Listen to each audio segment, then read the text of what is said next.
Hey guys, Ali Mansour here for Driving Line, and today we're going to tackle one of our most common questions. That is, what is the best year to buy if I'm looking for a Jeep Wrangler JK? Is there anything to avoid, or is there anything really to go after? And what we want to dive into is the mechanics of that question. You know, with so many of these being produced from 2007 to 2018, there are variances that are pretty significant along the way. And that's what we're going to dive into, from different engines and transmission options to if the Rubicon package is really worth it. We're going to give you the best guide so you can go out and make the best decision.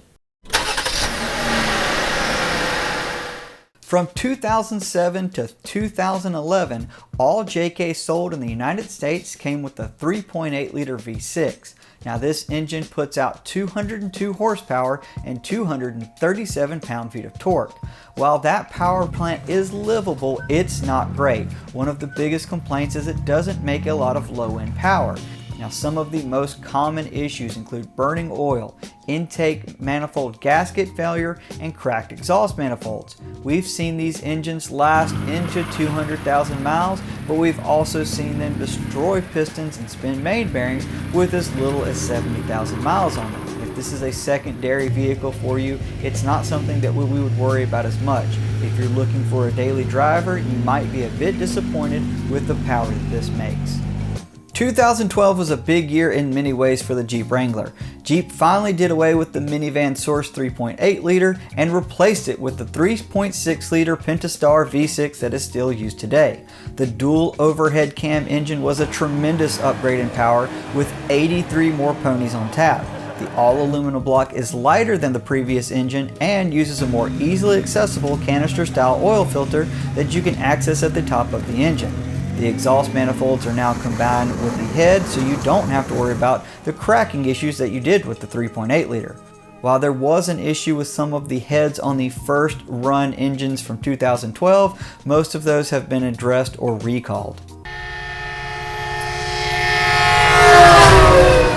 From 2007 to 2011, all automatic transmissions are a 42 RLE. Its 2.84 to 1 first gear ratio doesn't give the Jeep much punch out of the hole, but that's partly due to the fact that the 3.8 liter makes power much higher in the RPM curve. Heat is a big killer of any transmission, and the 42 RLE is especially susceptible when it is paired with oversized tires and additional strain. Adding a transmission cooler and proper differential gear ratios to match with the taller tires, and you should be problem free. As we mentioned, 2012 was a big year, not only with a new 3.6 liter engine, but you got the WA580 automatic transmission. Now this is a big deal. This is an all-new 5-speed automatic that got a major first gear bump to 3.59 to 1. Now when coupled with this new 3.6 liter, it made the JK feel far more powerful and peppy both on-road and off. If you're a purist that just loves rowing gears, then you'll be glad to know that from 2007 to 2018, you could get a manual transmission. Now the 6-speed manual that was offered in all years is the NSG 370. It is a 6-speed manual that's definitely going to keep you busy. It's not a short throw transmission by any means. However, the 4.46 to 1 first gear ratio offers excellent control for technical driving off-road. Keeping it serviced and filled with the correct fluid will definitely keep you rowing for years to come. Now the JK only came with one style of transfer case in 2 different variants. It is a new Venture Gear 241. Now in the Rubicon model, it is a 241 OR. The OR only means it has a 4 to 1 low range gear ratio instead of a 2.72 to 1 low range. Both transfer cases are chain driven and sit inside of an aluminum housing. They have found to be incredibly strong and handle V8 power. The biggest thing you need to be careful of is adding a skid plate to it to ensure that it doesn't get damaged off-road. If you do opt for a Rubicon model, a skid plate is already fixed from the factory.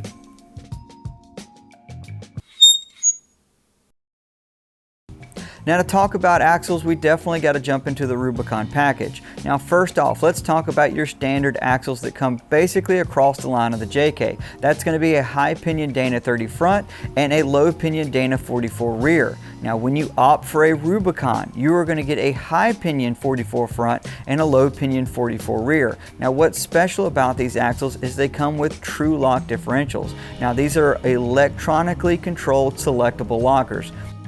Driving down the road, you're going to have an open differential, so you're not going to have any weird feedback, but off-road, when the transfer case is in low range, Jeep has it where all you have to do is press a button and you can fully lock up the differential like a spool. This means both tires are going to be turning at the same speed, giving you the best chance for traction off-road.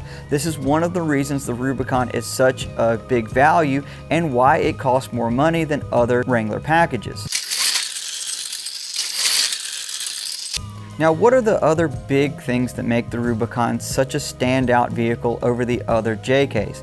Now, one of the first being it has an electronic sway bar disconnect. Now, this carries from 2007 to 2018.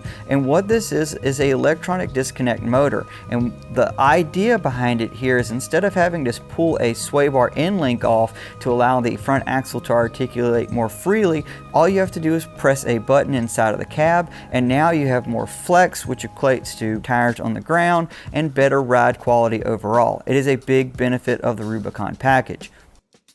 Now, some of the other features you're going to be looking at are rocker guards that come standard, which is definitely going to be helpful if you're going to be in rocky terrain. And most importantly, you are going to get a 4-to-1 T case, which is that 241 OR we mentioned earlier.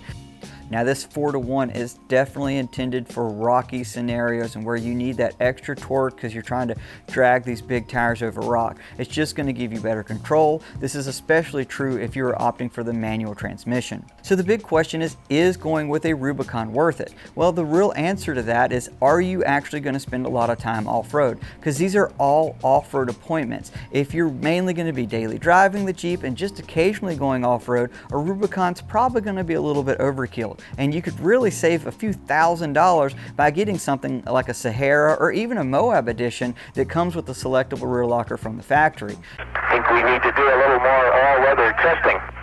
Now, a few of the more non-mechanical things that's definitely worth mentioning have to do with the interior. Now, in 2011, they completely revamped the inside of the Wrangler, and it is so much nicer than the earlier ones. While the earlier ones were more Spartan and kind of TJ-esque with a lot of plastic appointments, the new ones have way more nice touch points, and it's just a more refined interior.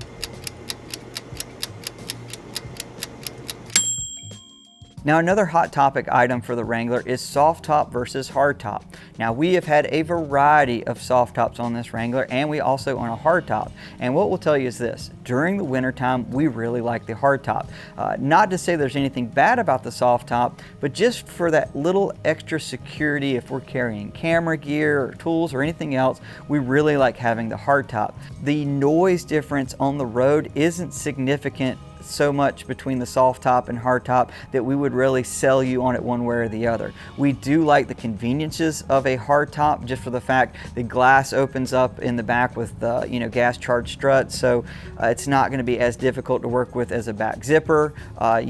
Soft tops are wear items, so it's one of those things that you're going to end up replacing. It's things to know. If you see yourself taking the top off a lot and pulling the doors and you really want that adventure vehicle, the soft top is just the better fit. It's going to be a lot easier to work with. You can pull it off by yourself, whereas the hard top, even though you can pull the front freedom panels off pretty quickly, you're going to need some help when it comes to lifting that big heavy hard top, and it's a lot to store.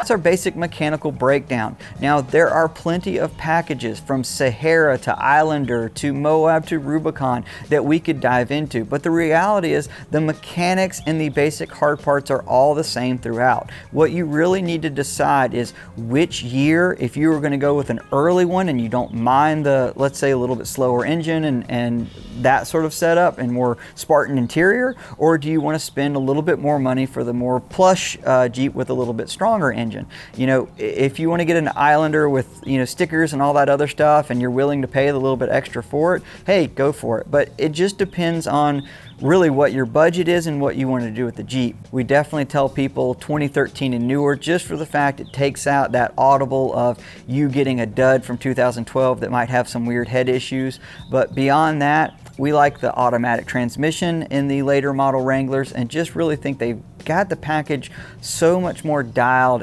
the later it went into production. And even it's worth mentioning that the 2016 3.6 liter Pentastar got a few little mods to it to make it a little bit more efficient and just overall more reliable. You know, this is an enthusiast vehicle. It's definitely designed for people that want to go off-road and just really enjoy that sort of lifestyle.